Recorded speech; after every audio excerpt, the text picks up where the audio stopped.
사무엘상 29장. 블레셋 사람들은 그들의 모든 군대를 아벡에 모았고 이스라엘 사람들은 이스르엘에 있는 샘 곁에 진쳤더라. 블레셋 사람들의 수령들은 수백 명씩 수천 명씩 인솔하여 나아가고 다윗과 그의 사람들은 아기스와 함께 그 뒤에서 나아가더니 블레셋 사람들의 방백들이 이르되 이 히브리 사람들이 무엇을 하려느냐 하니 아기스가 블레셋 사람들의 방백들에게 이르되 이는 이스라엘 왕 사울의 신하 다윗이 아니냐. 그가 나와 함께 있은지 여러 날 여러 해로되 그가 망명하여 온 날부터 오늘까지 내가 그의 허물을 보지 못하였노라. 블레셋 사람의 방백들이 그에게 노한지라. 블레셋 방백들이 그에게 이르되 이 사람을 돌려보내어 왕이 그에게 정하신 그 처소로 가게 하소서. 그는 우리와 함께 싸움에 내려가지 못하리니 그가 전장에서 우리의 대적이 될까 하나이다.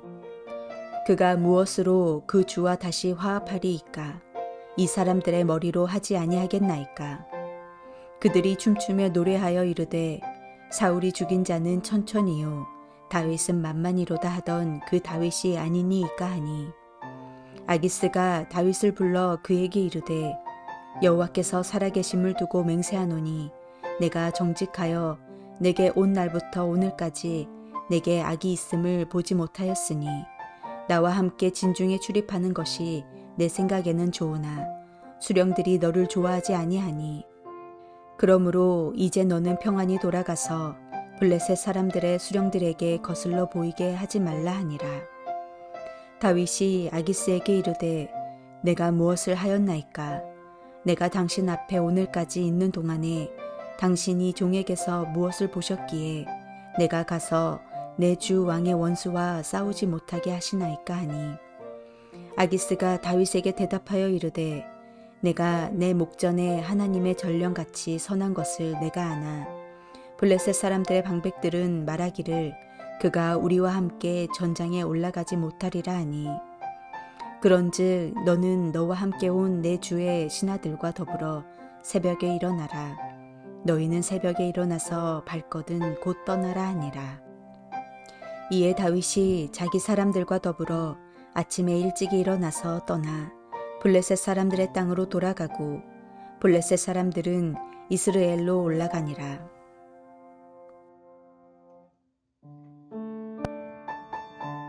다윗이 블레셋 땅에 거한 기간은 1년 4개월이었습니다. 이스라엘에서 사울에게 쫓기던 삶을 살 때에 비하면 매우나 안정적이고 풍족한 시간을 보냈습니다. 그러나 세상과 타협하여 얻은 만족과 평안은 그리 길지 않습니다. 다윗에게 블레셋과 이스라엘 중 하나를 선택해야 하는 순간이 찾아왔기 때문입니다. 블레셋이 이스라엘과 전쟁을 하려 하고 왕이었던 아기스는 다윗도 블레셋의 편에 서서 이 전쟁에 참여하라고 말합니다. 사울을 피해 블레셋으로 갔던 다윗은 결국 조국인 이스라엘을 적으로 싸워야 하는 신세가 되었습니다.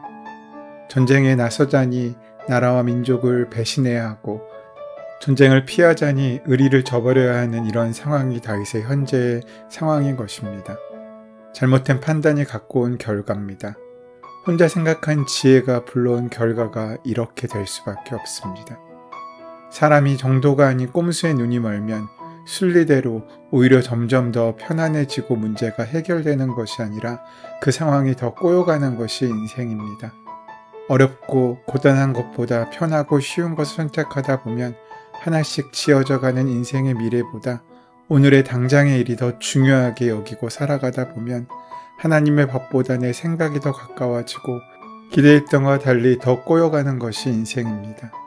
먹고 살겠다고 고향을 등지고 모압 땅으로 갔던 나오미는 그곳에서 먹을 것을 얻었을지는 몰라도 결국 남편과 두 아들을 잃습니다. 더 좋아 보이는 곳이라 여겨서 고향과 같은 아브라함의 품을 떠나 소돔과 고모라로 갔던 롯은 그곳에서 풍요를 느꼈을지는 몰라도 결국 믿음도 영성도 잃고 아내도 잃고 말았습니다. 한 치 앞도 바라볼 수 없는 우리의 시선으로는 무엇이 옳은지 우리는 온전히 볼 수 없습니다. 죽으면 죽으리라 했던 에스더는 자신의 상황이 아닌 하나님의 신실하심을 바라볼 수 있었고, 그 하나님의 신실하심이 상황을 넘어 그가 기대하지 않았던 하나님의 최선의 결과를 그의 삶 가운데 만나게 하셨다는 것입니다. 많은 사람들이 끝났다고 여겼던 저주 어린 나무 십자가는 예수님의 부활뿐만 아니라 우리의 구원을 여는 길이 되었으니 말입니다. 상황을 판단하는 내 지혜를 자랑할 수 없는 이유가 여기 있습니다.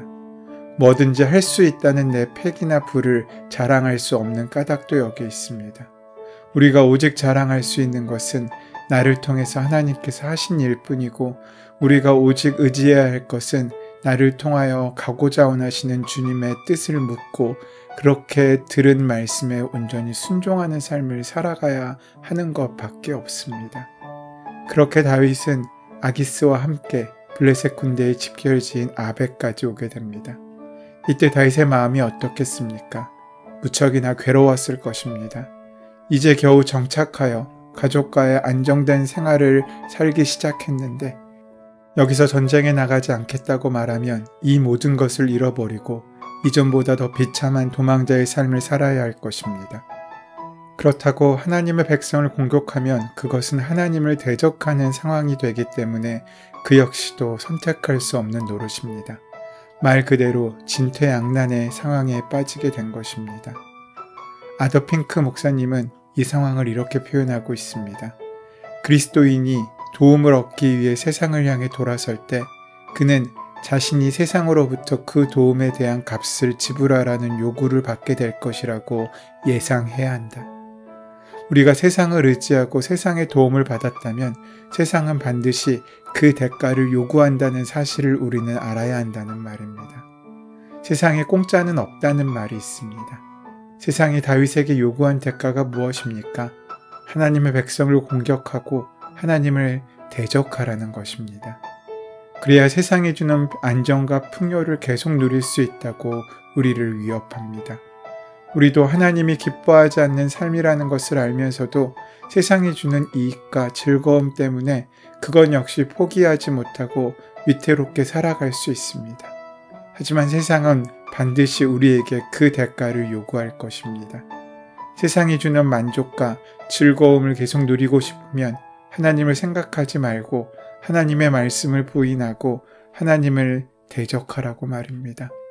여러 가지 상황과 형편 가운데 우리에게 하나님을 믿지 않을 구실들을 발견하게 만들 것이고, 그렇게 하나님을 대적하는 데 우리를 앞장세우려 할 것입니다.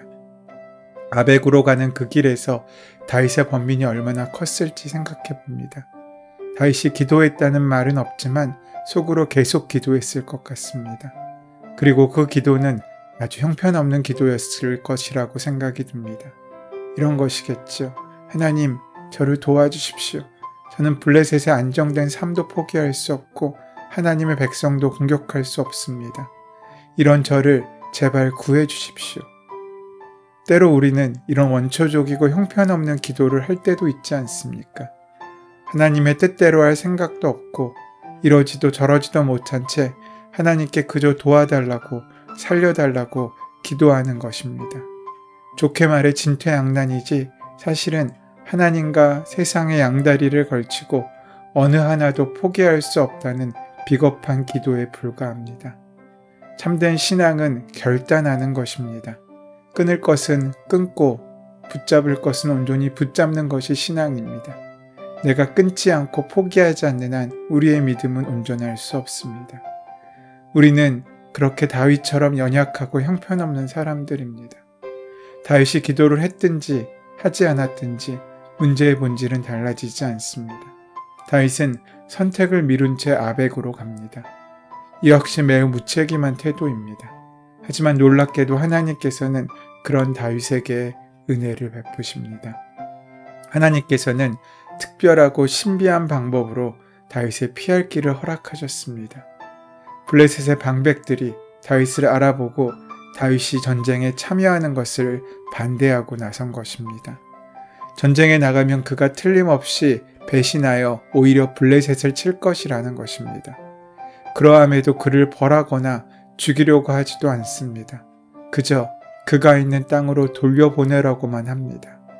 아기스는 다윗의 마음을 살펴서 그를 달래고 있지만 사실 다윗은 누구보다 이 상황에서 떠나가기를 간절히 소원하고 있었을 것입니다.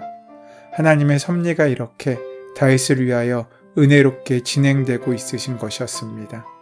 만약 하나님께서 간섭하지 않으셨다면 전쟁에 참여하여 하나님의 나라 이스라엘께 대적해야 한다는 부담감이 짓눌렸을 것이고 그의 가족들과 모든 소유를 아멜렉에 모두 빼앗긴 것에 대한 상실감과 슬픔이 이루 말할 수 없었을 것입니다. 아벡에 모인 블레셋 장군들이 다윗을 알아보고 기겁할 때 이스라엘과 전쟁을 하려고 하는데 다윗을 어떻게 믿고 같은 편에 둘러둘 수 있냐고 그를 향한 반감을 드러낼 때 오히려 다윗은 기뻐했을 것입니다. 아기스가 다윗은 신뢰할 수 있는 사람이라고 변호해보지만 그 모든 것은 역부족이었습니다. 아기스는 결국 너무 미안해하면서 다윗을 시글락으로 돌려보냅니다. 이것은 다윗이 기대한 것을 뛰어넘는 최상의 결과가 다윗에게 임하게 된 것입니다. 그렇게 하나님께서는 잘못된 기도와 우유부단한 선택하지 못하는 다윗의 그런 불순종하는 모습 가운데도 하나님의 뜻과 하나님의 긍휼을 행하시고 있음을 우리는 확인할 수 있습니다. 우리는 종종 착각하곤 합니다. 하나님의 은혜는 받을 만한 자격이 있는 사람만 받는 거라고 말입니다. 그래서 그 은혜를 만나기 위해서 때로는 우리 삶 가운데 많은 부분을 포기하고 순교자의 삶을 살아야 한다고 그 거룩한 삶을 통해서만 은혜를 받을 수 있다고 생각하는 경우가 많습니다. 그러나 은혜란 받을 자격이 없는 자에게 아무런 조건 없이 베풀어지는 것을 말합니다. 즉, 우리의 죄와 잘못으로 인해 어려운 일을 당할 때 여전히 우리는 연약하여 세상과 죄를 완전히 끊어버리지 못하고 살아갈 때 하나님의 뜻대로 살아갈 용기도 능력도 없이 그저 기도만 할 때에도 하나님께서는 우리에게 은혜를 베푸십니다. 우리가 그런 죄인일 때 하나님께서 우리를 먼저 사랑하시고 그런 우리를 구원시키시기 위하여 독생자 예수님을 보내주신 것입니다. 우리가 만나는 수많은 일들이 하나님의 어떤 인도하심이 있을지 우리는 전혀 알 수 없습니다. 하지만 후에 알게 되었을 때 반드시 하나님을 찬양하고 하나님을 인정하지 않을 수 없도록 하나님께서는 오늘 하나님의 역사를 이루고 계신 것입니다. 믿는 자도 오늘 여전히 하나님을 신뢰할 수밖에 없는 이유가 바로 여기에 있습니다. 상황과 형편을 넘어서 우리 삶 가운데 끊임없이 일하고 계시는 하나님을 바라볼 수 있다면 우리는 쉽게 낙심하지도 낙심 가운데 소망을 붙잡는 삶을 살 수도 있게 될 것입니다. 오늘 말씀을 통해서 하나님께서는 우리가 위기를 만났을 때 어떻게 해야 할지에 대해서 말씀해 주십니다. 삶의 위기 속에서 우리의 생각이나 또 우리가 있어야 할 자리를 잘 선택하는 우리가 되기를 소원합니다. 또한 위기 속에서 하나님의 음성을 듣고 신속히 결단하여 순종하는 우리가 되기를 또한 소원합니다. 또한 위기 속에서 보호하시는 하나님의 사랑을 깨닫고 이제 악한 행실을 떠나 새로운 출발을 시작하는 우리 모두가 되기를 간절히 바랍니다. 오늘 이 아침 다윗의 연약한 가운데도 힘을 주신 그 하나님의 은혜가 우리의 삶 가운데도 가득 만나고 누려지게 될 줄로 믿습니다. 은혜의 주님, 도저히 알 수 없는 삶의 수많은 상황 가운데서도 하나님의 섭리와 역사를 기억하며 하나님의 은혜를 붙잡고 살아가는 우리가 될 수 있도록 오늘 하루 우리를 이끄시고 동행하시고 함께하여 주시옵소서. 우리 주 예수 그리스도의 이름으로 기도드립니다. 아멘. 이제 오늘 우리에게 허락하신 말씀이 오늘 나에게 주시는 말씀으로 온전히 들려지고 만나지기 위하여 주신 본문의 말씀을 함께 깊이 묵상하시고 기도하시는 시간 가지도록 하겠습니다. 함께 기도합니다.